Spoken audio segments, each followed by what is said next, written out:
Bueno, buenas tardes a todos y todas. Si les parece, vamos arrancando. Bueno, muchas gracias por estar aquí. Por suerte hay muchísima gente conectada. Bueno, les damos la bienvenida a una nueva edición de esta semana UNIPE virtual. Y bueno, una vez más a este ciclo de diálogos con historiadores. Agradezco también a Darío Pulfer, quien tuvo la iniciativa de invitarme a coordinar estos diálogos. Y por supuesto a nuestros invitados de hoy, Omar Hacha y Nicolás Quiroga, ambos referentes de los estudios sobre peronismo. Además han trabajado y trabajan mucho juntos y queríamos tener una conversación con ellos. Que de hecho han conversado bastante también entre sí. De hecho tienen un libro, un clásico, que se titula El hecho maldito, conversaciones para otra historia del peronismo, que editó Prohistoria en 2012. También tienen otro título, coordinado por ellos, Asociaciones y Política en Argentina del siglo XX, entre expectativas y prácticas, por Editorial Prometeo, de 2015. Vamos a escuchar presentaciones de 20, 25 minutos de cada uno, y la idea luego es abrir el micrófono y poder conversar, poder preguntarles, comentarles, que quede abierto el micrófono. En todo caso se puede hacer alguna señal con las herramientas que nos permite el Google Meet, para ordenar esa conversación.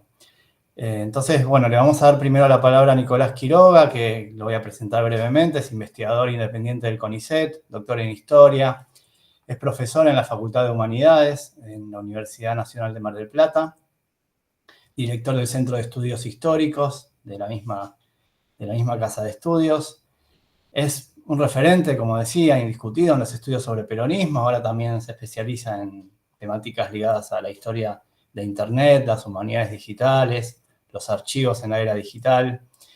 Y recientemente coordinó un libro con Joaquín Rodríguez Cordé titulado Política, Peronismo y Juegos de Escala, 1943-1957, por Editorial Teseo, un libro de 2022. Así que bueno, Nicolás, todo tuyo, y si querés agregar algo a tu presentación también podés hacerlo. Bueno, gracias. ¿Cómo están? Un saludo para todas y todas que están acá. Gracias por la invitación. Gracias, Omar, también por aceptar participar de una actividad juntos. Otra vez. Y hay amigos y amigas también que los saludo. Las saludo que están por acá. Bueno, hice algunas notas y voy a seguirlas para pensar la relación entre historiografía sobre peronismo e historia política. O sea que mi foco va a ser justamente qué pasa con la historia política y los estudios sobre peronismo. Me parece bueno imaginar una escena primigenia, una escena de origen de la producción académica de la historia política para estudiar el primer peronismo. Eso de las escenas es una... Bueno, siempre hay que indicar o hay que reforzar que cuando uno piensa una escena, nada es literal, ¿no? Es decir, el complejo de Edipo no es Edipo, no es de Edipo, ni sucede esto en la vida real si pasa aquello en el cuento, ¿no? Y que no tiene que ver esa escena con autores específicos o autoras, sino que es un escenario en donde importan más las lecturas, las interpretaciones, y no tanto si los autores quisieron decir esto o aquello o cosa parecida, ¿no? Y esquivo deliberadamente otra posibilidad, que es la de revisar los casilleros que faltan en la historia política sobre peronismo, o de recuperar los casilleros que recientemente fueron cubiertos en ese lienzo, en parte porque ya se hace y se hace muy bien, y en parte porque no se me ocurre mucho. Yo diría que contrarresto esta falta de imaginación con mi capacidad para exagerar esos posibles escenarios en el pasado, ¿no? Entonces, hablo sobre una escena original para hablar sobre el archivo de la historia política y que trabaja el peronismo, ¿no? Y la síntesis que se espera, que se anuncia y que no llega. La escena de la que parto es la escena, es más o menos en los años 80, un periodo que inauguró Alperín en su debate con Germani, esto es 75, ¿no? Pero que se escribió definitivamente entre la tesis de Juan Carlos Torre y la publicación de su libro La vieja guardia. Hay un dossier en la revista Poli sobre los 30 años de la vieja guardia que me parece muy importante, muy relevante para pensar esa época, para pensar ese desplazamiento de lo que se venía haciendo y la consolidación de una historia política en los estudios sobre el peronismo. Insisto y subrayo, es una escena, ¿no?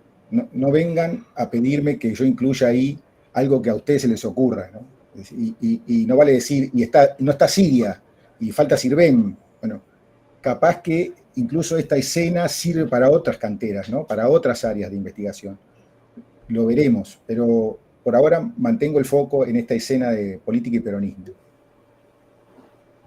Lo que queda atrás en ese escenario es esa discusión sobre que dibujaba Germani, ¿no? Sobre la cultura política criolla, ¿no? Y que combate Alperín en ese texto que menciono del 75. A partir de ahí aparecen muchos caminos posibles y también aparecen muchos más caminos posibles con las ideas que surgen de la vieja guardia, ¿no? Es decir, la idea de sobredimensionamiento del movimiento obrero en la composición del peronismo ganador en el 46. Sin ir más lejos, solo para mencionar el radicalismo, el lugar del radicalismo, la cuestión del Estado, el movimiento obrero, el partido político, el líder, las élites, todos son líneas para pensar a partir de ese libro canónico como es el libro de Juan Carlos Torres, ¿no? Entonces, digamos, es un momento que promueve posibilidades, pero también desplaza otras. También se saca de encima algunos otros caminos. Digo algo más sobre ese giro hacia la historia, política tal cual la conocemos ahora, ¿no? Un ejemplo celebrado por muchos es el de Alperín. Alperín usa una ironía para refutar la idea de política vernácula en su debate con Germani. Habla del circo de los hermanos Podestá, ¿no? Germani viene planteando lo de la política criolla y Alperín le dice, bueno, el gaucho del guión nacional, el gaucho de Juan Moreira, el matador del pulpero Sardetti, bueno, es una figura que fue promovida por un circo de una empresa familiar italiana, no criolla, y que además presentaba otras obras que celebraban la italianidad o cosa parecida. Alperín liquidó así un presupuesto muy endeble en las tesis de Germani, pero eso que Alperín le llamaba eclecticismo en su artículo, y que hoy podríamos denominar la heterogeneidad de la vida social, es para nuestro momento un punto de partida. Es decir, nunca puede ser hoy un argumento de clausura acerca de las representaciones del gaucho o de lo que sea. Hoy, que eso haya pasado, que el circo Podestá haya existido, es un punto de partida para varios temas, muy relacionados con la política. Otro ejemplo, en esa misma escena que planteo de los orígenes sobre la relación entre historia política y peronismo. Cuando Torre cuestiona una historia militante y la versión de los vencedores, Torre lo dice así en el texto, en ese dossier que menciono en Polis, ¿no? Cuando se están pensando los 30 años del libro. Dice que la historia es contingente. Que, digamos, es una enseñanza de la que, y es un presupuesto en su investigación, ¿no? La historia es contingente. Hay una serie de posibilidades en un momento dado, y la contingencia radica en el camino que se eligió, digamos, es decir, está en el núcleo del camino que se eligió. Ese camino no estaba dado, no puede ser pensado con el diario del lunes, digamos, es un tema importante en ese dossier. Pero ese es un tipo de particular de contingencia, ¿verdad? Poder ver historiográficamente las alternativas dadas en un diagrama o coyuntura es un enfoque particular que dice mucho sobre el punto de vista del historiador y que se parece mucho al del analista de ajedrez. ¿La historia se parece a un partido de ajedrez? Cualquier idea que pensemos sobre esto implica posibilidades y desplazamientos. redefiniciones sobre la verdad histórica, ¿no? Hace 30 años la idea de contingencia histórica pudo haber cerrado un debate. En nuestra actualidad, decimos que hay muchas maneras de pensar ese valor. No basta con decir que el fuerte de pensamiento de la verdad histórica es la contingencia. Lo que viene después de esta escena es increíble porque entrado los 2000 la historia política, por decirlo de alguna manera exagerada, se hace peronista. La historia política se afinca en el peronismo, ¿no? La periodización le gana a las preguntas que vienen de la historia política. Partido, provincias, prensa, muchas posibilidades de trabajo. Hay una explosión de producción, ¿no? En la actualidad es mucho más fácil comprender que la investigación sobre escalas, trayectorias, lenguajes, prácticas, elecciones, etcétera, abren posibilidades increíbles en las relaciones entre investigaciones de diferente orden. Podemos ver que hay conexiones en esa trama que tiene 20 años, ¿no? ¿Están conectadas las investigaciones sobre radio y peronismo con las segundas líneas? Del asociacionismo costumbristas, las investigaciones del asociacionismo costumbrista y el Estado, ¿están conectadas? La de los hijos, hijas ilegítimas con la polarización política del momento o más allá del 55. Y sí, decimos que sí a todo eso. Pero eso que todo el mundo anuncia o que espera, la síntesis de esos 20 años de producción de la relación entre historia política y peronismo, no aparece. ¿Qué pasa? ¿Qué está pasando? Lo que quiero decir es que los enfoques nuevos o novedosos y fructíferos que han innovado el campo de la historia política sobre el primer peronismo funcionan como préstamos. Algunas líneas de investigación que son simplemente más grandes que el peronismo como fenómeno político, como por ejemplo, nombro 3, género, populismo, afectos, funcionan como préstamos, impactan en la investigación sobre historia política, pero siempre como préstamos. ¿Qué le puede aportar una investigación sobre melodramas en los años 30 a la historia política sobre el primer peronismo? Esa sería una pregunta. Mucho, pero los fundamentos de esa historia política permanecen, para exagerar, digamos, casi intocados. Pesan también mucho los límites de una historia política con un archivo que actualmente es muy sólido, es decir, son productivas las alternativas que se construyeron desde esa imagen, pero pesan mucho los límites. ¿Qué quiero decir con esto? Existen dificultades para materializar, para pensar procesos políticos que no tienen verificación en este archivo que construimos en los últimos 20 años. Un ejemplo, procesos de racialización que se vienen pensando, que se vienen investigando.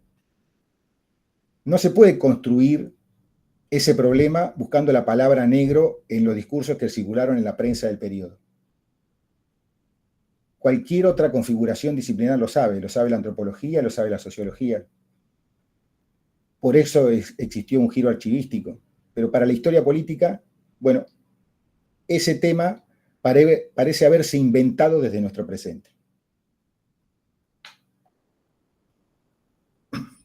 A mucha gente le parece hoy que el primer peronismo como fenómeno político le debe mucho más en la construcción de su imagen a la literatura que a sus dirigentes. Y eso se concibe como irreal, como falso, como si no fuera un fenómeno político.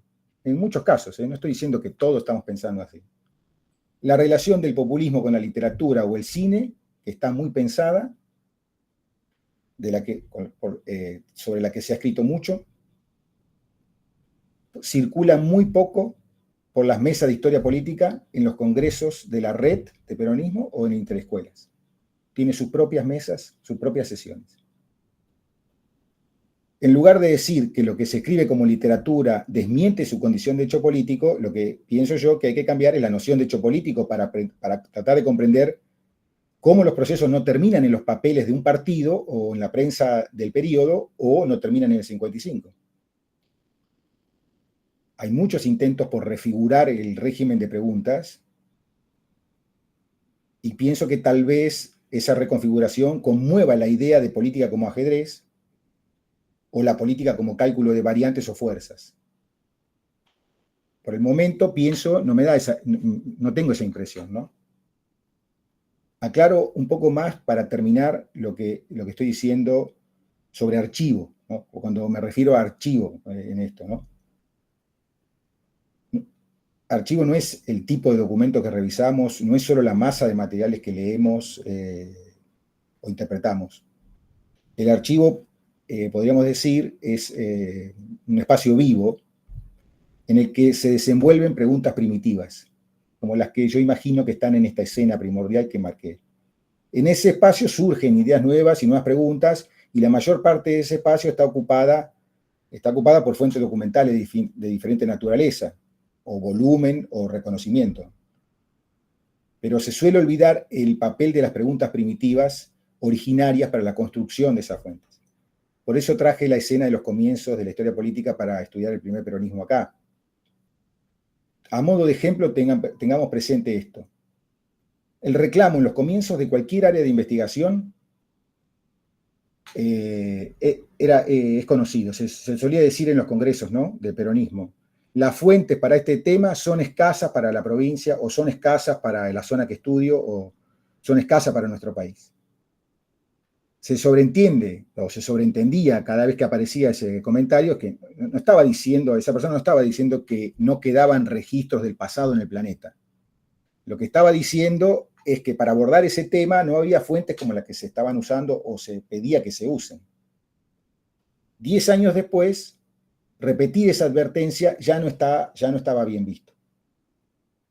El área se constituía así porque no solo tenía congresos o revistas académicas, sino también su propio archivo. No es solo que encontraron papeles, sino que produjeron manera de leer esos papeles. Pienso que eso sería ir hacia una síntesis posible, un nuevo compromiso con la documentación. La síntesis que esperamos no puede aparecer publicada, ni siquiera sería leída como tal, ni siquiera sería leída como una síntesis. El escenario en el que imaginamos la síntesis ya no existe. En los comienzos de la historia política para estudiar el primer peronismo, desde esos comienzos se dio lugar a contribuciones que muestran lo diverso que es ese fenómeno, y que esa diversidad subyace e incluso cuestiona a tesis como la del sobredimensionamiento del movimiento obrero, o a la que postula que el peronismo en las provincias fue tradicional o reaccionario. No se puede escribir, además, en el mismo tono que hace 30 años, pero sí se puede, creo, cambiar la configuración del archivo para que sea posible conversar, por poner otro ejemplo, sobre el discurso de Perón en la Bolsa de Comercio, que se usa mucho en la tesis de sobredimensionamiento, con quienes estudian las elecciones del 46, el populismo, la izquierda intelectual en los años 60, el movimiento obrero o las representaciones literarias sobre el peronismo. Desde allí, de esa reconfiguración, es posible, me parece, discutir con tesis que en la actualidad ya no son tan convincentes como hace 30 años, pero que a la vez son demasiado generales como para discutirlas. Bueno, ahí nomás, es una posibilidad.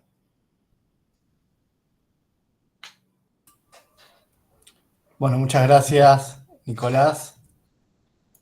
Buenísimo. Le vamos a dar la palabra a Omar Hacha.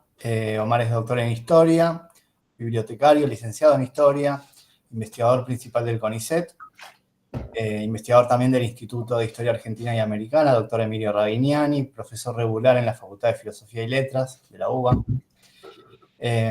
Y bueno, también uno de los principales referentes del país en lo que respecta a los estudios sobre el peronismo. Recibió premios, becas, es autor de numerosísimos libros, artículos. Podríamos mencionar la última obra colectiva, Historia del Peronismo, un manual para su investigación, que posiblemente tengamos el gusto de presentar también en la UNIPE pronto. Omar, te doy la palabra, también si querés agregar algo de tu presentación, bienvenido. Bueno, gracias. Hola a todos y a todas. Bueno, por supuesto agradezco a Sergio, a Darío la invitación, y a Nicolás permitirme hablar con él, ¿no? Dialogar, y agradezco también la presencia de todos y todas ustedes. Yo lo que quisiera proponerles es una imagen de conjunto, ¿no? Una serie de hipótesis e interpretación que, bueno, yo un poco las anticipé en un artículo que publiqué el año pasado en la revista de Historia de la Universidad del Comahue.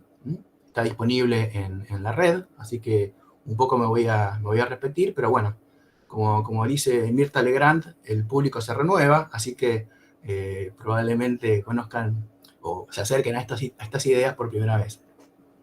Bueno, yo parto de una hipótesis. La hipótesis es que durante el último cuarto de siglo hubo una renovación en los estudios sobre el primer peronismo. Y la manifestación de ese renacimiento, de una preocupación de trabajo histórico sobre este periodo, que va del 43 o del 45 hasta 1955, creo que es la creación de la red de estudios sobre el peronismo, ¿no? que surgió en el 2007, realizó su primera reunión el año siguiente en Mar del Plata y ahora está planeando realizar, creo que ya la 9ª, en Paraná y en Corrientes.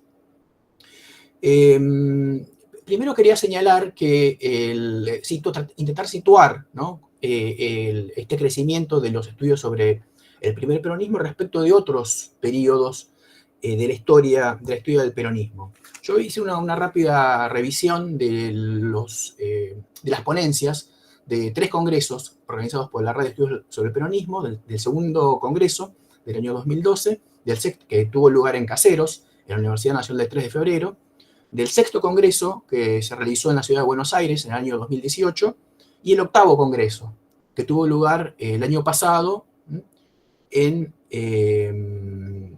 la Universidad Arturo Jauretche, aquí en el conurbano. Respecto del primer peronismo, en el congreso del 2012 se presentaron 68 ponencias. Para el peronismo del 55 al 73, 17. Y para el peronismo del 73 al 76, 12. Ese congreso terminaba en el 76.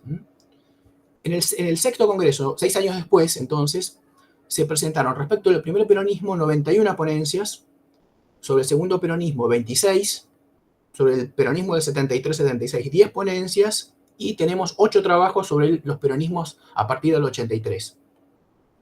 Ya en el año 2023 encontramos un número similar de ponencias sobre el primer peronismo, entonces se habría estabilizado. Esto es como que los estudios sobre el primer peronismo han mantenido, ¿no? un guarismo similar. Creció el número de trabajos sobre el peronismo de la proscripción a 27 ponencias.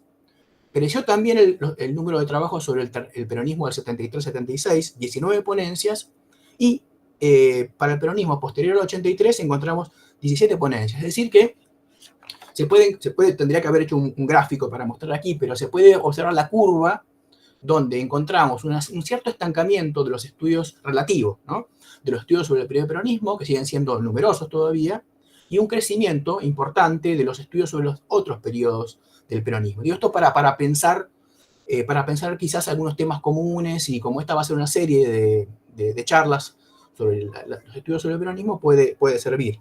Porque me parece que hay algunos temas compartidos. Por ejemplo, respecto de lo que planteaba recién Nicolás, es muy interesante que hacia el año 2000, en general, lo que se podrían considerar como los buenos libros sobre el peronismo, aquellos que había que leer, en general, terminaban en 1947.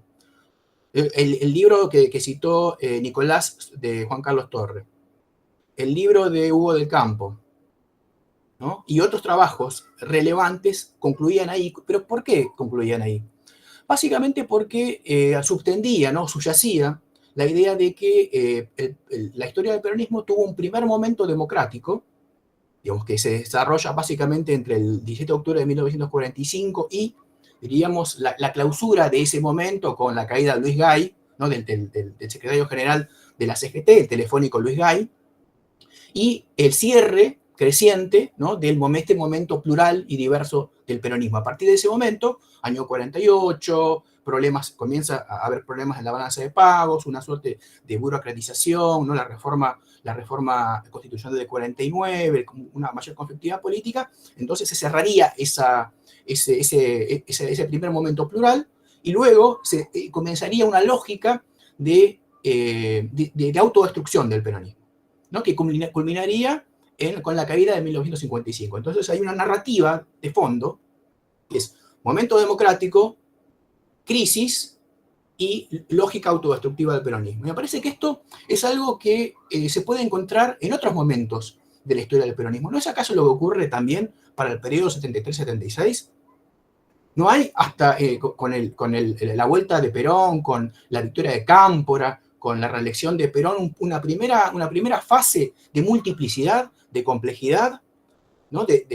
Democrático, y luego ese mismo peronismo comienza en una lógica de crisis y de autodestrucción que va a llegar hasta el 76? ¿Y no está esa misma estructura narrativa operando en la historia del kirchnerismo? ¿No? Me parece que ahí hay un conjunto de temas que quizás permiten un diálogo, ¿no? de más larga duración. Pero en todo caso, creo que hacia el año 2000 encontramos efectivamente un momento de ruptura. Yo diría que un texto para pensar esto es la compilación de Juan Carlos Torre, Los años peronistas, que se publica en el año 2000, que es el volumen 6, creo, de la Nueva Historia Argentina, que publica la editorial Sudamericana.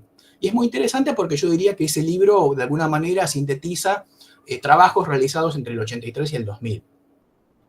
Y hay una serie de rasgos que caracterizan a la mayoría de los textos. La centralidad de Buenos Aires y del espacio industrial, la oposición peronismo-antiperonismo, y particularmente la centralidad de Perón. Esto se puede advertir, por ejemplo, para seleccionar solo uno de los capítulos de ese libro, que es muy bueno. Los años peronistas es una obra de síntesis muy interesante y muy útil para enseñar, para dar clases. El capítulo de Silvia Sigal sobre intelectuales y peronismo. Y es interesante ese texto de Sigal, porque para Sigal no habría efectivamente una historia de la intelectualidad digamos, en términos positivos, ¿no? y complejos de intelectuales y peronismo, porque básicamente para Sigal los intelectuales de la época eran antiperonistas, básicamente, eran centralmente antiperonistas. El peronismo no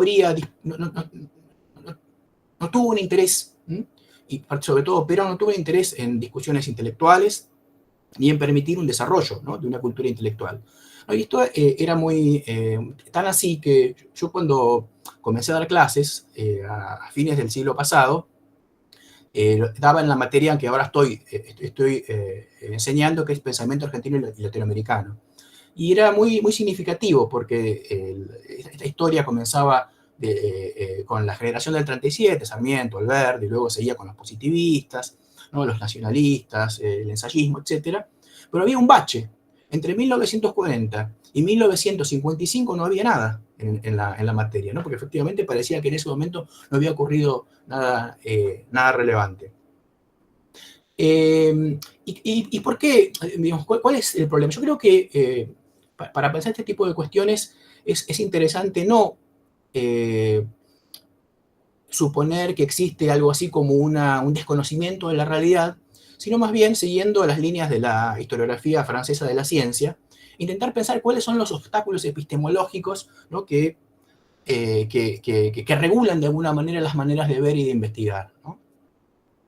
Y me parece que un obstáculo epistemológico muy clave en los estudios que se comenzaron a revisar después del año 2000 consiste en desplazar de alguna manera el lugar de la centralidad de Perón y el Estado peronista en la explicación y en la neutralización de la investigación histórica. Porque efectivamente esa definición del peronismo a partir de las ideas de Perón, de su noción de Estado, de política, y de todo lo que se derivaría de esa concepción política, que sería una lógica hegemónica en la política, ¿no? y una reducción de una complejidad histórica a la voluntad de un líder y sus ideas, era lo que neutralizaba tanto la historia intelectual como la historia social de los gremios, del sindicalismo, de las asociaciones, de los partidos políticos, en fin, venían a neutralizar. Y me parece que una vez que se logró destrabar esa relevancia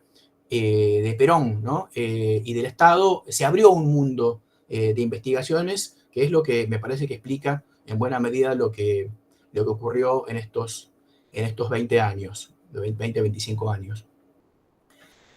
Bueno, se ha producido un conjunto de desplazamientos, creo, que ponen de relieve que el primer peronismo fue un periodo histórico, tan histórico como cualquier otro, ¿no? Porque precisamente allí era donde, digamos, lo extraño, era que no aparecía esa época de la historia argentina como un objeto que requería de la investigación. Todos sabemos que una de las peculiaridades de la historia respecto de otras disciplinas consiste en, digamos, reconocer la inherente complejidad de la vida histórica. Es decir, que las ideas de los actores, no importa cuán importantes sean, y nadie puede negar la importancia de Juan Perón en la historia del peronismo, no explican las prácticas. Tampoco implican necesariamente todas las instituciones, ni las posibilidades que se abren en la vida institucional, como tampoco las interacciones y los conflictos entre los actores, cuyas intenciones en general difieren de los efectos de sus actos, ¿no? Digo, sabemos que actuamos teleológicamente, nos damos fines, pero a menudo esos fines no son logrados y en la conflictividad se producen derivaciones que son incalculables, ¿no?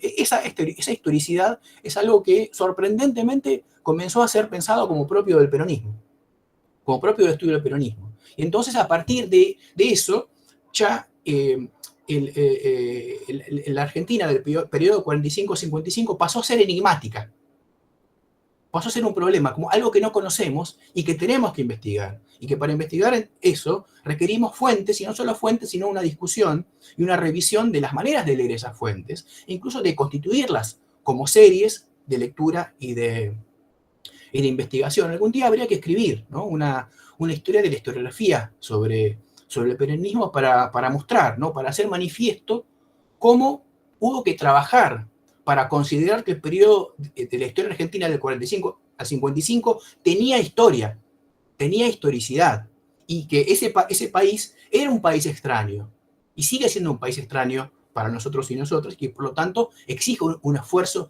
de investigación, así como digamos, la Argentina del 55 al 73 también es un país extraño, y la del 73 al 76 también lo es. Ahora, quería plantear algunas cuestiones generales, retomando temas que planteó Nicolás, respecto de la síntesis, porque efectivamente carecemos de una nueva narrativa que pueda reemplazar a la historia que escribió en su momento Félix Luna, Perón y su tiempo, o la que compiló Torre en el año 2000. Me parece que sería un ejercicio interesante, ¿no? Hacer una nueva historia del primer peronismo, que sea mucho mejor, por supuesto, que la que hizo Lori Sanata en el año 2008, que es muy mala. En realidad, el libro de Lori Sanata pertenece a una época previa, ¿no? De la historiografía sobre el peronismo, por varias razones, ¿no? Básicamente porque cierra el conjunto de la vida histórica alrededor de la figura de Perón y su tesis, ¿no? De que el peronismo recuperaría, ¿no? Esa tradición orgánica, ¿no? Ya que proviene de los tiempos coloniales, etc. Ahora, lo que yo no estoy seguro es si esa síntesis necesaria puede dar cuenta efectivamente de lo que esta nueva investigación nos ha mostrado, ¿no?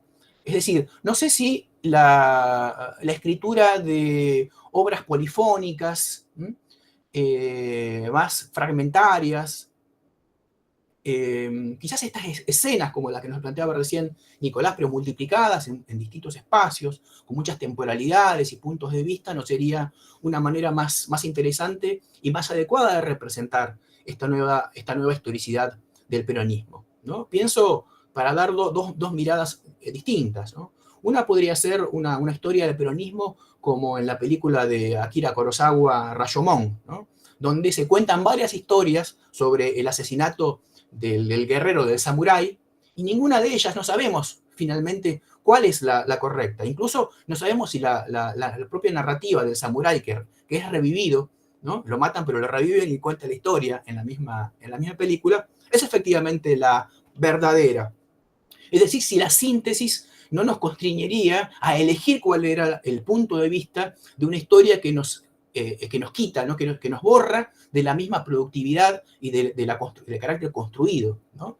Es decir, para sintetizar, si una síntesis de la historia, de una nueva historia del primer peronismo, no traicionaría efectivamente lo que se abrió en la investigación durante los últimos 25 años. ¿No? Yo no me decido al respecto.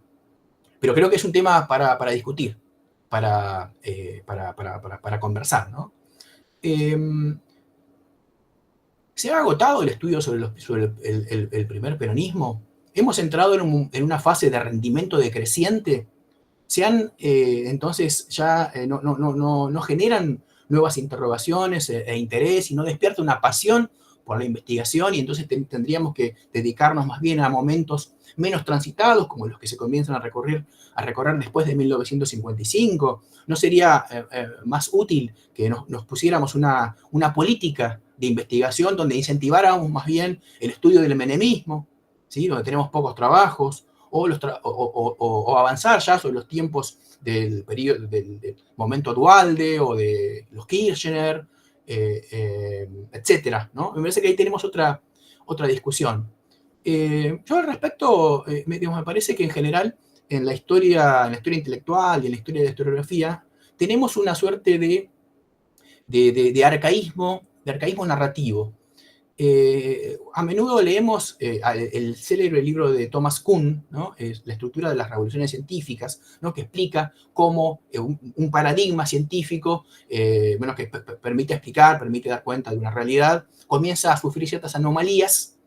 Estas anomalías se acumulan y llega un momento de crisis, ¿no? De crisis paradigmática, y se genera una ruptura, aparece otro paradigma, y ese es el momento de la revolución científica.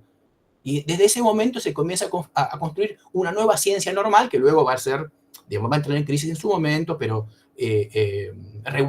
sería un nuevo paradigma, y entre los dos son inconmensurables, ¿no? Porque no es que hay un crecimiento en el conocimiento, sino más bien una sucesión de paradigmas. Y en general lo que se suele subrayar del libro de Kuhn es el momento revolucionario, ¿no? Pero si volvemos al libro del 62, el libro de Kuhn, tan famoso, el capítulo sobre las revoluciones científicas es recién el 9º. El libro tiene 13 capítulos. Toda la historia o la discusión previa de Kuhn básicamente se refiere a la ciencia normal, porque la ciencia normal es algo muy importante para el desarrollo de la actividad científica.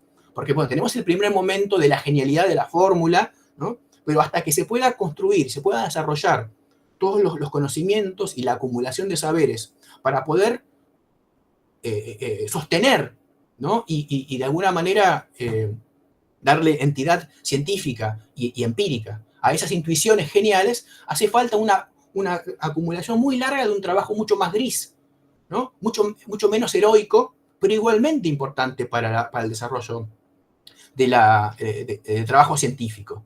Y quizás las nuevas hipótesis que se trabajaron a partir del año 2000 todavía requieran, ¿no? Un trabajo de sedimentación, de una ciencia normal que justifique aún seguir investigando sobre el primer peronismo y no avanzar buscando héroes de la revolución científica. Bueno, dejo acá. Gracias. Bueno, muchas gracias, Omar. La verdad, excelentes las dos exposiciones, nos hacen pensar mucho. Así que, bueno, queda abierto ahora el micrófono para hacerles preguntas a Nicolás y Omar. A ver quién se anima a romper el hielo.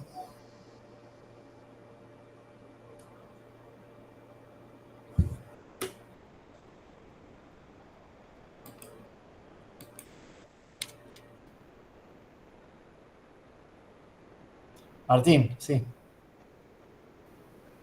Hola, ¿qué tal? ¿Cómo están? Bueno, me animé yo. Nada, me parecieron muy interesantes las dos exposiciones. Eh, con respecto a lo que dice Omar, ¿no es cierto? Eh, yo participé de exponiendo o de casi todos los congresos de la red de peronismo y también un poco me estaba dando vuelta la cabeza, como que ya me estaba aburriendo un poco, ¿no? De todas las investigaciones sobre el primer peronismo. No sé si se agotó. Me parece que sí hay que abrir un poco más hacia otros periodos. Eh, Se trabajó mucho también, o se avanzó bastante, no me acuerdo bien un poco las estadísticas que diste o los ejemplos que diste, Omar, de las distintas presentaciones de los congresos, pero eran muchos sobre el primer peronismo, iban, a medida que nos íbamos acercando a la actualidad, iban siendo menores. Así que, digo, no sé si yo he leído mucho también, muchos de los trabajos de gente que está en la red y demás, y como que por momentos veía también algunos trabajos por ahí como que se estaba forzando mucho ya el estudio del primer peronismo, ¿no? Ya se estaban buscando cosas que no sé si, por lo menos para mi punto de vista, interesaban tanto, ¿no? Pero sí me parece que, digo, no creo que se haya agotado, pero sí me parece que hay que abrir un poco la investigación hacia tiempos más cercanos, ¿no? Eh, yo particularmente estoy hace un tiempo trabajando, bueno, por ejemplo, ahora estoy trabajando, investigando sobre revistas del sindicalismo. Me parece que en el sindicalismo también hay lugares interesantes donde buscar, de investigar. Sobre también las agrupaciones o los grupos llamados de derecha, el peronismo, ¿no? Y toda esta cuestión, ¿no? Del 73, 76 también. Eh, Hay muy poco escrito sobre Isabel Perón también, ¿no? Es un tema que me parece que hay un faltante ahí, ¿no? En la investigación académica, ¿no? Sobre ese tema. Hay algunos libros, pero no sé si le podríamos dar el carácter de investigación académica, pero que bueno, que son valiosos igual. Así que no, bueno, eso un poco quería aportar, es que bueno, que me parece que sí, que hay que avanzar más. La renovación también, aparecieron algunos trabajos sobre la renovación peronista, hace poquito leí el libro de Iván Orbuch, si no me equivoco, de la interna, ¿no? Entre Menem y Cafiero, me pareció totalmente novedoso, ¿no? Y me parece que hacia ahí un poco hay que ir avanzando. Y que bueno, que los otros periodos también hay que seguir investigando, pero bueno, no centrarse solamente en el primer peronismo, sino ir avanzando hacia la actualidad. No sé si llegar a Duhalde, Kirchner, pero bueno, por ahí algunos momentos interesantes que sí, que por ahí aportarían bastante a la investigación histórica del peronismo. Bueno, eso un poco quería decir.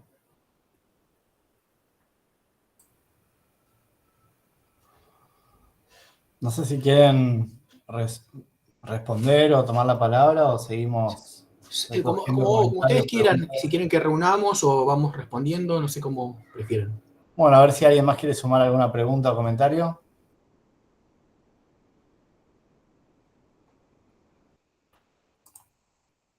Yo hago una breve, mientras tanto, mientras los demás pueden pensar un poco.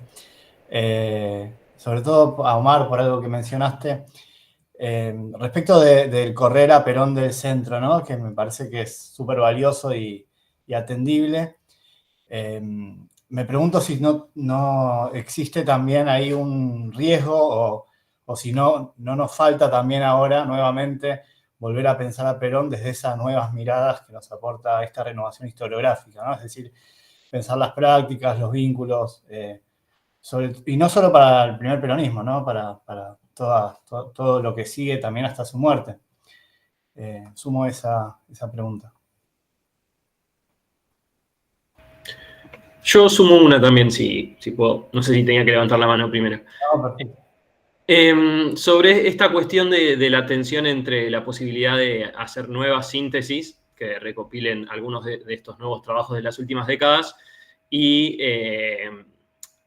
el traicionar la polifonía de relatos diversos. Además, me gustó también la metáfora de Rashomon porque arrancaba un poco la película con una cuestión muy terrible que era difícil de decir, un poco como el peronismo, ¿no? Como el hecho maldito también ahí, difícil de relatar. Pero quería preguntar por esa tensión, que lo dijo Mar, pero puede ser cualquiera de los dos, porque esa tensión con la docencia, con la práctica docente también, porque si bien es verdad que la ausencia de esa síntesis puede hacer que haya más respeto a la polifonía de relatos, también hay una dificultad a la hora de abordar determinados públicos a los cuales uno no les va a dar 10 libros distintos para leer. Estoy pensando, qué sé yo, en estudiantes de grado o incluso de secundaria y demás, y que la ausencia de nuevos libros que hagan esa síntesis hace que volvamos a los antiguos, que son buenos, pero bueno, no tienen estos avances, digamos, de las últimas décadas.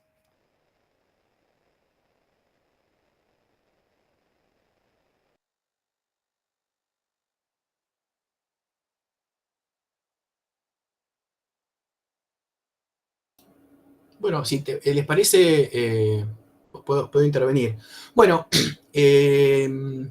bueno, interesante lo que planteaba Martín, ¿no? Mi exposición fue totalmente en contra de la renovación, ¿no? Básicamente, ¿por qué?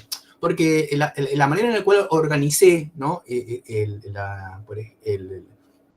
La distinción de la evolución en la cantidad de ponencias en los congresos sobre el peronismo sigue una cronología política, ¿no? Que me parece que es totalmente arcaica. Lo mismo que las referencias a los estudios, a las investigaciones, vinculándolos con Duhalde, con los Kirchner, con Perón en el 73 o en el 45. Es un lenguaje viejo el que utilicé, ¿no? La división en décadas, la no problematización de las continuidades o de las conexiones. Efectivamente, ahí hay algo que también que tenemos que, me parece que pensar, es tratar de subvertir esos cortes a través de años, y particularmente años vinculados o marcados por la historia política. Me parece que estamos apresados todavía. La escuela de los análisis hablaban, ¿no?, de las mentalidades como cárceles de larga duración. Tenemos que pensar hasta qué punto todavía estamos en esas cárceles de larga duración de las cuales no podemos librarnos plenamente. Ahora, me parece que al mismo tiempo, respecto a los trabajos sobre el primer peronismo, ha llegado el momento de revisar a los revisionistas. O sea, mostrar los límites para solo mencionar a lo que están hablando hoy, de H. y Quiroga. Ya están viejos, ya está. Hay que pensar otras cosas. Pero eso es una tarea que tienen que hacer gente más joven, más osada, ¿no? Pero que sería bienvenida. Todavía no sabemos cuán ciegos hemos estado hasta el momento al creer que ese revisionismo que se desarrolla después del año 2000 verdaderamente encontró la historia real del peronismo, y hay todavía mucho más que decir. A propósito de lo que decía Sergio sobre Perón, estoy totalmente de acuerdo. De hecho, bueno, hace poco nos encontramos con Darío en una actividad a propósito justamente de Juan Perón, y yo trataba de mostrar allí cuán poco conocemos de una manera bibliográficamente cierta y archivísticamente controlada o tamizada las obras de Juan Perón. No tenemos un establecimiento en términos técnicos de unas obras completas, en términos críticos, de los textos de Juan Domingo Perón. Porque hay un montón de discusiones de atribuciones, de textos digamos, de conversiones encontradas, una serie de textos que son atribuidos o son apropiados por el propio Perón. Entonces eso nos enfrenta, ¿no?, con dilemas bibliográficos y críticos muy importantes. Me parece que para comenzar necesitamos hacer unas nuevas obras completas, críticas y digitales de Juan Perón, porque efectivamente no tenemos un control sobre los textos de Perón y sobre los sonidos, sobre las grabaciones, sobre las imágenes, sobre las cartas, Hay un trabajo inmenso para hacer y efectivamente se puede resituar. En una discusión un planteo, ¿no?, de Perry Anderson respecto de la microhistoria, ¿no? Porque bueno, uno puede encontrar allí que los trabajos de la microhistoria son totalmente lo contrario de los escritos de Perry Anderson sobre la transición de la antigüedad, ¿no?, al feudalismo, o del feudalismo al capitalismo, esos trabajos de sociología histórica macro. Ahí la cuestión, decía Perry Anderson, ¿no?, conversando con Carlo Ginzburg, es cómo volver a pensar esos temas grandes, ¿no?, luego de la microhistoria. Me parece que efectivamente el Perón que regresaría a la investigación y sobre el cual es preciso hacer un trabajo de estudio nuevo, ¿no? Porque, como también sabe muy bien Darío, porque estuvimos charlando, todavía los trabajos biográficos sobre Perón están como detenidos en el tiempo, ¿no? Aún el libro de Joseph Page, la biografía de Page, sigue siendo la biografía estándar de Perón, y eso se escribió hace 45 o 50 años, ¿no? Es un trabajo todavía por hacer. No, y lo que dice Pablo, sí, yo también, otra vez, de acuerdo, ¿no? De acuerdo, me parece que ahí tenemos un buen desafío. Lo que yo diría es que no son incompatibles, o sea, no sería incompatible una escritura plural, una escritura diversa, que diese cuenta efectivamente de la historicidad de esa época de la historia argentina, y la producción de síntesis que nos permitan incluso acercarnos a esa complejidad y al mismo tiempo brindar una imagen renovada.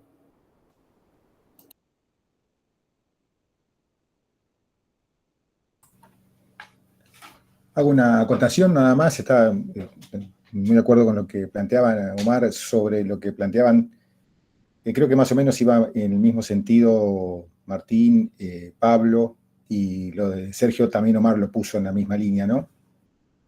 Pero yo lo que diría es que una intervención de reflexión analítica como estas es parte de la ciencia normal. Es decir, no la detiene ni pretende detenerla, y funciona funciona con otros factores que no son solo las ideas. Entonces, yo creo que la producción sobre el primer peronismo no está maniatada por lo que digamos en clave analítica desde estos lugares, ¿no? Funciona por otras razones, y funciona, me parece que está bien. Lo que me parece que hay que poner en la escena es aquellas personas que inician su tesis de investigación, en este caso lo que yo venía hablando de historia política, pero de cualquier tema sobre el primer peronismo, bueno, tiene que pensar no solo dónde están los papeles, no solo cómo relacionar las preguntas que otros se hicieron con su propia investigación, sino también tratar de hacer un ejercicio en ese tiempo que dispone, si tiene suerte de tener una beca, y no está ayudando mucho a la ciencia normal el contexto, pensar qué otras posibilidades hay para refigurar los aspectos más importantes, las categorías más importantes de su trabajo.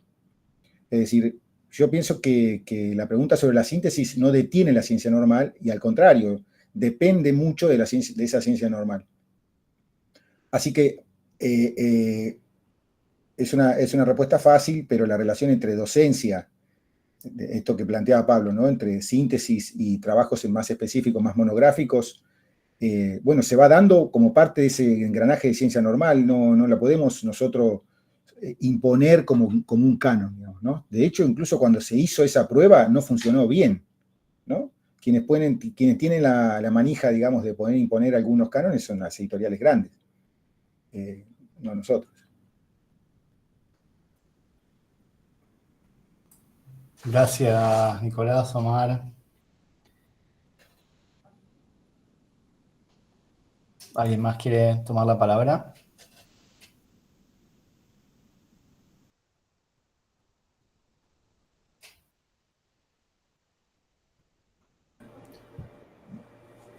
Pregunto, más allá de esa invitación al parricidio, Omar, si vos tuvieses que plantear 5, 3, 2, el número de ejes o problemas que aún subsisten en relación al primer peronismo, como para la investigación o para el armado de una agenda de investigación amplia. ¿Cuáles propondrías?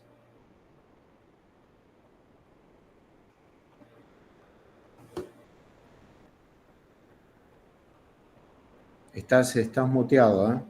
Sí, pero Federico Perdón. Velázquez había pedido... Perdón, no. Sí, yo estaba muteado y estaba hablando. Federico, ¿querés hacer la pregunta también? A ver si... Sí, muchas gracias.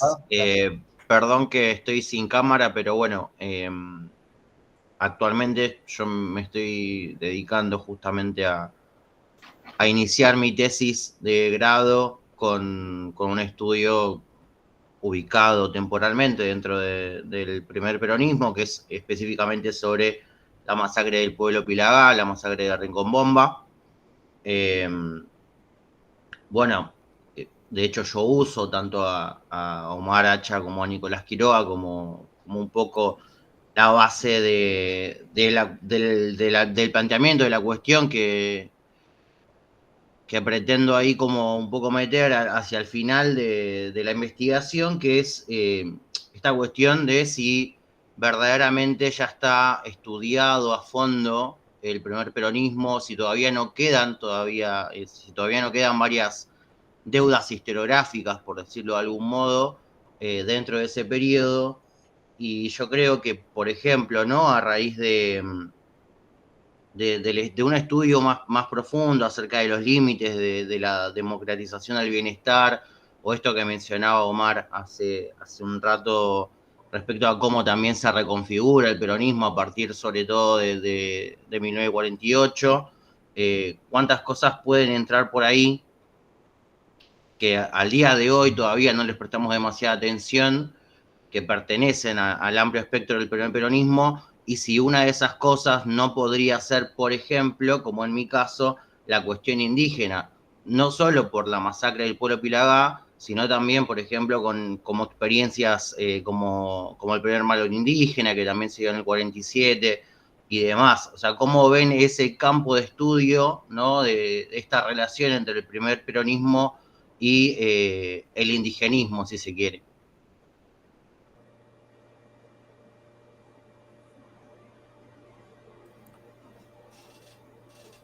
Gracias. ¿Hay alguna otra pregunta para sumar?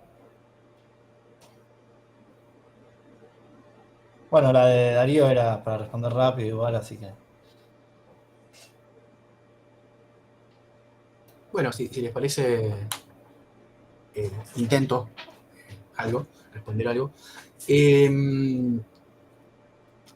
Bueno, yo te respondería, Darío, en términos de cuánto falta por hacer, ¿no? O el carácter interminable del enigma de la Argentina de esa época. Creo que todavía no hemos deconstruido, para usar un término de moda, la oposición peronismo-antiperonismo, ¿no? Creo que es un límite, ¿no? Porque nos divide la realidad, divide el mundo, divide la ontología de la época en esos dos campos. Probablemente eso genere más dificultades para no ver muchos otros fenómenos que son independientes o que a veces que coexisten, ¿no? con esa divisoria. Justamente uno de los límites que encuentro en ese volumen tan bueno organizado por Torre en el año 2000, Los Niños Peronistas, es que esa brecha, esa frontera cruzaba todo el espectro de la vida histórica y me parece que en algunos casos es relevante, pero en otros los es mucho menos, ¿no? Y creo que cuestionar eso va de la mano con un término, ¿no? Que se ha difundido mucho, particularmente alrededor de los estudios laclausianos, ¿no?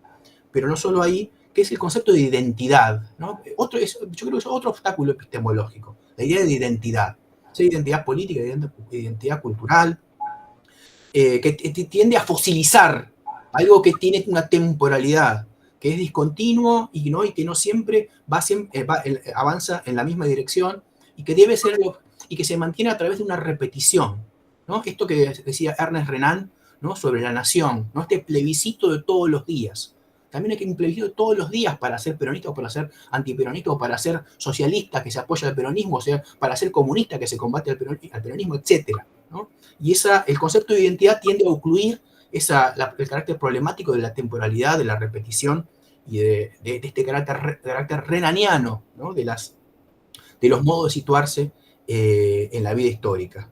Y una tercera cuestión sería, me parece que un problema que es cierta recepción, ¿no? de planteos que vienen de otro lugar, por ejemplo, la cuestión de las escalas, ¿no? Como la idea del juego de escalas fue recibido en la historiografía del primer peronismo, que en general fue maniatado, fue constreñido a encajar en los límites provinciales, justamente contraviniendo lo que era el desafío, ¿no? de este libro de Jacques Rebel, compilado por Jacques Rebel sobre los juegos de escala, en París, se publicó en 1955, donde venía a problematizar justamente que existían una multiplicidad de escalas en movimiento y en conflictividad.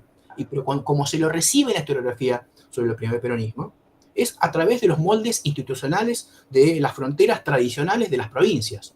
Y me parece que ahí hay un problema todavía para avanzar, y creo que habría que hacer una discusión. Creo que a mí quien me interesa lo que dice al respecto es Mariana Garzón Roger, ¿no? Sobre todo el debate que abrió el libro de César Kach y Darío Macor, ¿no? Sobre el peronismo del interior del país. Creo que todavía hay algo para discutir, porque también ese peronismo en el interior del país, ese peronismo extracéntrico, estaba calado, estaba moldeado en los peronismos provinciales, en buena medida, empobreciendo o limitando las posibilidades que habría esa importante tesis, ¿no? Porque el libro de Kach y Macor es muy, muy, muy importante, del año 2003. Y sumaría, para cerrar, ¿no?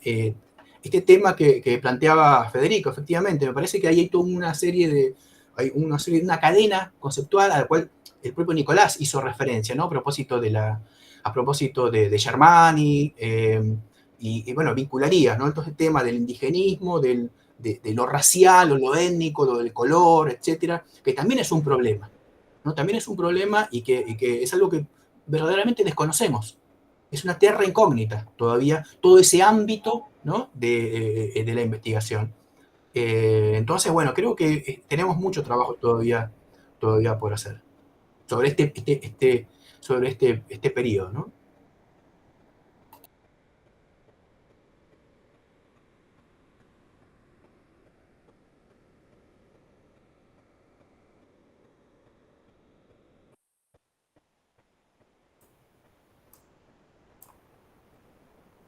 ¿Alguna otra pregunta, comentario? Acá José pregunta, ¿dónde podría encontrar para leer trabajos y bibliografía de ambos ponentes referentes a todas las áreas y aspectos expuestos hoy?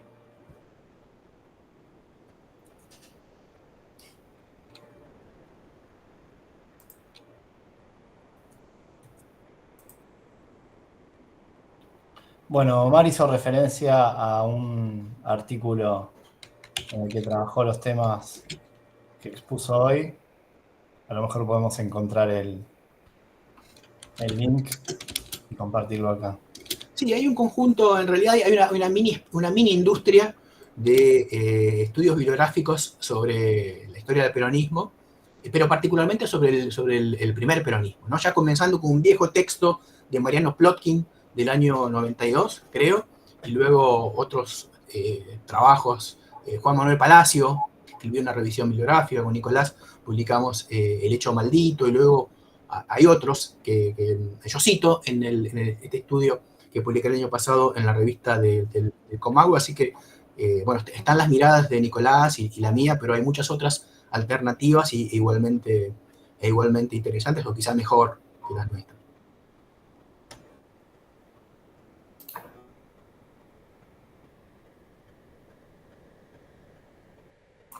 Joaquín Pereira. Sí, hola, buenas tardes a todos, a todas. Una pregunta para Omar Hacha, que entiendo conoce sobre la historia conceptual coselequiana.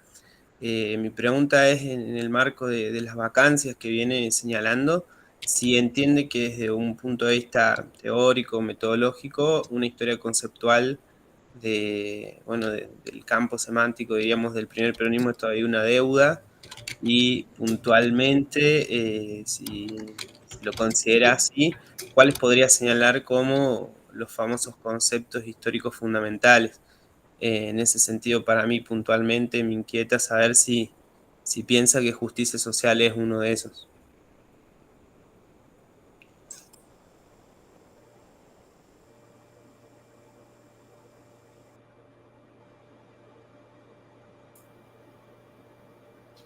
Podés responder, Omar, si querés. Bueno, sí, cómo no. Bueno, gracias, Joaquín, por la pregunta. Es muy interesante porque, digamos, para actualizar muy rápidamente la idea de Koselleck, de este historiador Reinhard Koselleck, alemán, el teórico y practicante, ¿no?, principal de la llamada historia conceptual, digamos, tiene como dos vertientes. Por un lado, una dimensión transhistórica, ¿no?, de ciertos, lo que él llama la histórica, o la teoría de la historia, por ejemplo, la distinción entre interior o exterior, arriba y abajo, etcétera, dominación y dependencia, entre otras. Y después, y que es lo más interesante, cómo ciertas épocas históricas y la historia social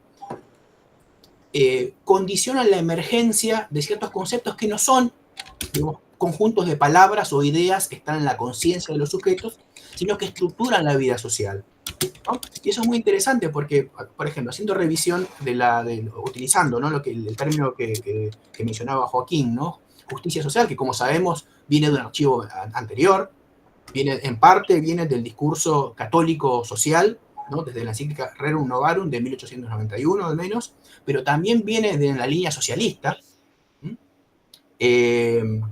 Alfredo Palacios, por ejemplo, ¿no? Y participaba en alguna medida también en algunos discursos de la clase trabajadora de entreguerras, hasta donde cuando el peronismo, ¿no?, asume, cuando Perón recupera ese término y el movimiento peronista lo hace suyo, como una de sus banderas, ese término no tiene solo un estatuto ideológico, que puede ser, por lo tanto, eliminado sencillamente de un vocabulario, ¿no?, sino que revela la estructura misma de una sociedad en la cual encuentra asidero, ¿no? Me parece que eso sería interesante, ¿no?, para poder pensarlo desde la clave koselleckiana, que por supuesto es una entre otras, pero habilitaría pensar históricamente ciertos elementos de lo que podríamos llamar la ideología peronista, que no sea solo la construcción de intelectual o ideológica o racional, sino también participara un poco de su propia historicidad y al mismo tiempo habilitaría pensar hasta dónde la modificación de esas condiciones, que sería la de la Argentina industrial, la Argentina urbana, y digamos, de la Argentina del siglo XX, uno después de 1930, al mismo tiempo ha cambiado, ¿no? Y justamente quizás en buena medida la crisis actual de la idea de justicia social en beneficio del libre mercado, del emprendedurismo, del individualismo, no esté revelando también una mutación en la vida histórica, ¿no?, en la estructura social y política en la cual vivimos, y en este sentido, esto que estamos viviendo actualmente alrededor del gobierno de Milei no sería solo una tormenta en el cielo sereno, sino, digo, implicaría una reflexión mucho más profunda y mucho más inquietante.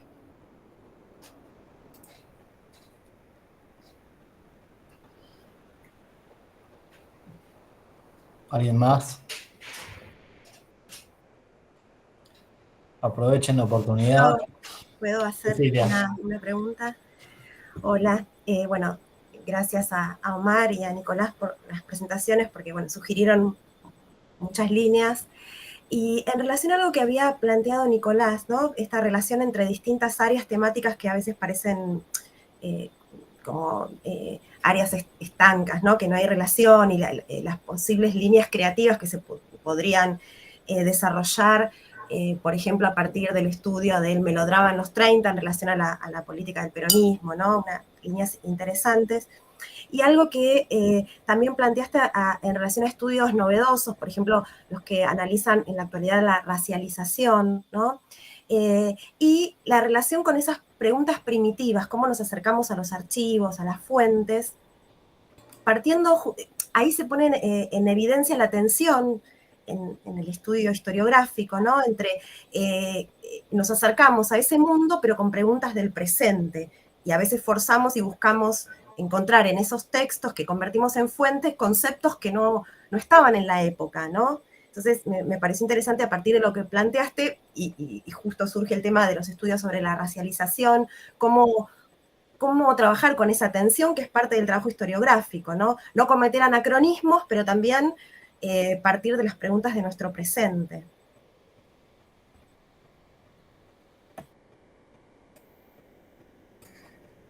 Está bueno lo que decís, es eso, ¿no? Digamos, no sé si no sería una pregunta, pero me parece bueno pensarlo como una tensión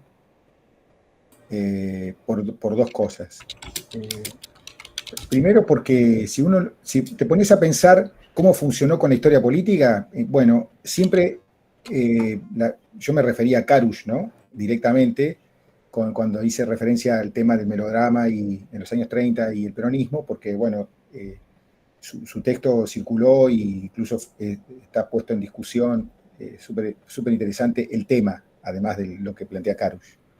Pero, ¿cómo funciona la historia política? Digamos, siempre es un préstamo, ¿no?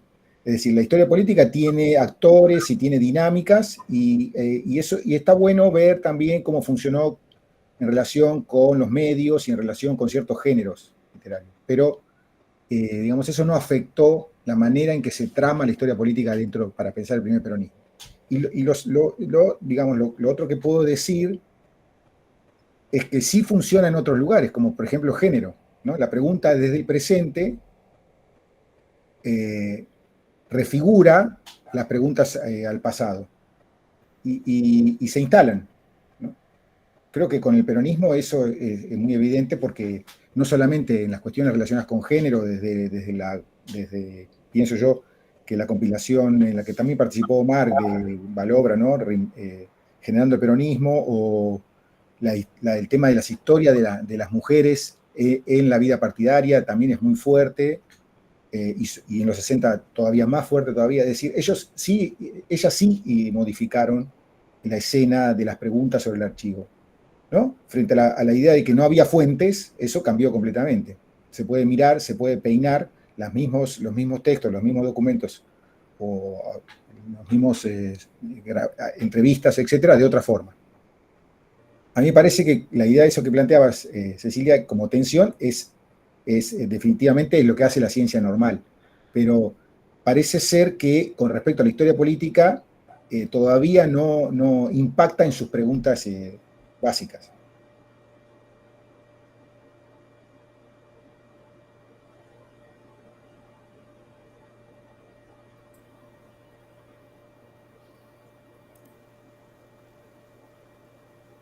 ¿Alguna otra pregunta? ¿Comentario?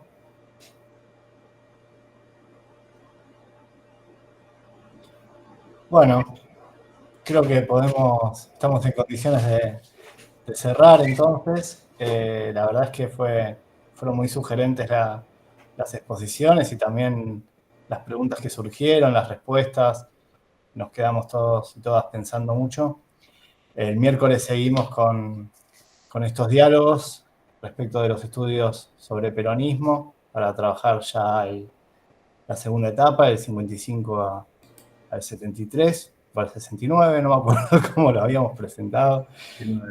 69. Así que bueno, les agradecemos mucho. Vamos a tener a Julio Melón, que también está aquí, lo saludamos, y a Laura Ehrlich. Así que me parece que va a ser un diálogo también súper fructífero. Y el viernes vamos a seguir con los años 70, con Pablo Garrido, también acá presente, lo saludamos, y Juan Ladewix. Así que bueno, ya saben que hay que inscribirse por el sitio de UNIFE.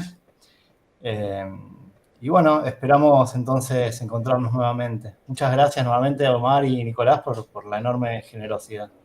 Gracias. Un abrazo a todos. Que anden bien. Nos vemos.